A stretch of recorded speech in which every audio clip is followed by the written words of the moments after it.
हैं MNS news live पर। आइए देखते हैं आज की खास खबर।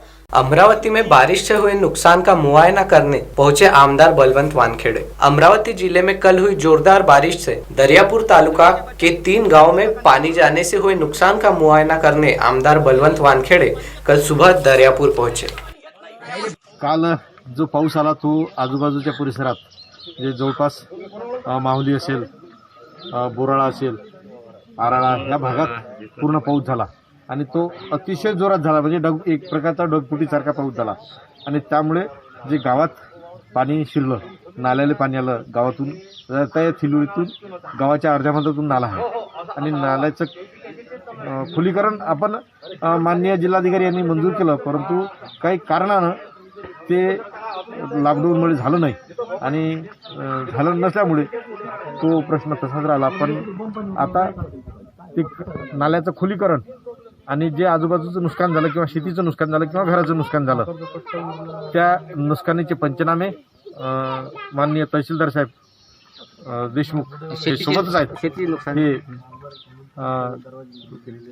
यांनी सुरू केलेले आहेत, ते लवकरच पूर्णत्वास येतील आणि जेवढी मदत कुटुंबाला होईल, शेतकऱ्यांना होईल तेवढी मदत करण्याचा प्रशासनाच्या वतीने प्रयत्न केला जाईल। अमरावती में फसल बीमा कंपनी किसानों की खिल्ली उड़ा रही है। कृषि मंत्री अनिल बोंडे। नैसर्गिक आपत्ति में किसानों को नुकसान से बचाने के लिए केंद्र सरकार ने प्रधानमंत्री फसल बीमा योजना शुरू की है। इस योजना के तहत बीमा धारक किसानों का मजाक उड़ाया जा रहा है, क्योंकि अमरावती जिले के रिद्धपुर में 10 गांव के किसानों को बहुत ही कम रकम बीमा कंपनियों की ओर से बीमे के रूप में घोषित की गई है। दिन रात मेहनत करने वाले किसानों के नाम के आगे 4 से 10 रुपए बीमा रक्कम घोषित की गई है। तालुक्यातील खरीप 2019 आणि 20 या हंगामातील विमा मागील हप्त्यात जाहीर झाला। त्याबाबत माध्यमांमध्ये बऱ्याचशा उलटसुलट छापून येत आहे, पण त्याबाबत खात्री केला असता असं दिसून आलं आहे की ज्या शेतकऱ्यांना 1000 रुपयापेक्षा कमी विमा मंजूर झाला आहे त्यांचे अजून बँकेमध्ये ती रक्कम जमा व्हायची आहे, कारण शासन नियमानुसार किमान 1000 रुपये भरपाई द्यावा लागते। तर त्यासाठी अशा शेतकऱ्यांची यादी सध्या तयार करणं सुरू आहे की ज्यांना 1000 रुपयापेक्षा कमी विमा मिळालेला आहे, तर त्यांना फरकाची रक्कम जमा करून किमान 1000 रुपये जमा होईल असं पुढील कालावधीमध्ये त्यांच्या अकाउंटमध्ये जमा झालेला आपल्याला दिसेल। सर, हा म्हणजे नेमका फरक कसा होता? तर एखाद्याला 1000 रुपयापेक्षा कमी किंमत त्याच्या अकाउंटमध्ये जमा झाली असेल तर त्याचा काय म्हणजे फरक काय होता, त्याचा उद्देश काय होता? 1000 पेक्षा कमी का जमा झाली त्याच्यावर?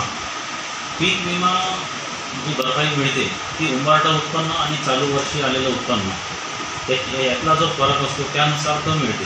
उंबरठा उत्पन्न जर मागील 4-5 वर्षात घसरला असेल, कमी असेल आणि चालू वर्षीचं उत्पन्न त्याच्याशी समतोल असेल, फार कमी फरक असेल उंबरठा उत्पन्न आणि चालू वर्षी आलेल्या उत्पन्नामध्ये, तर अशा वेळेला नुकसान भरपाई ही फार कमी मिळते।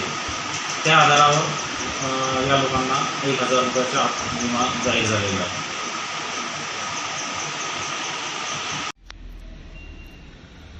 महाराष्ट्रातल्या उद्धव सरकारने शेतकऱ्यांची थट्टा चालवली। अमरावती जिल्ह्यामधल्या मोर्शी तालुक्यातील रिद्धपूर मंडळामध्ये तूर आणि कपाशीचा पीक विमा शेतकऱ्यांना दिला। अनेक शेतकरी तर त्यातून वगळले, पण ज्या शेतकऱ्यांना दिला त्यांना 4 रुपये, 5 रुपये, 4 रुपये 12 पैसे, 10 रुपये अशा प्रकारे विमा दिला। खरं जर पाहिलं तर मागच्या वर्षीच देवेंद्रजी फडणवीस यांच्या सरकारमध्ये विधानसभेमध्ये जाहीर केलेलं होतं आणि आदेशही काढला होता की कोणत्याही विमा कंपनीने विमा देताना किमान 1000 रुपये द्यावे। मग हे सरकार का अंमलबजावणी करत नाही? शेतकऱ्याची थट्टा का करते? माझी विनंती आहे कृषी मंत्र्यांना आणि मुख्यमंत्र्यांना की तातडीनं लक्ष घालावं। विमा कंपनीचे ऑफिसेस फोडणारे लोक आता शेतकऱ्याला का वाऱ्यावर सोडतात आहे, आणि म्हणून तातडीनं या शेतकऱ्यांना सन्मानजनक 1000 रुपये विमा मिळावा ही मागणी मी करतोय। अब आप हमारे चैनल को ऐप पर भी देख सकते हैं। प्ले स्टोर में जाकर MNS हिंदी लिखें और ऐप डाउनलोड करें। साथ ही साथ आप हमारे फेसबुक पेज को भी लाइक कर सकते हैं और उन पर भी खबरें देख सकते हैं।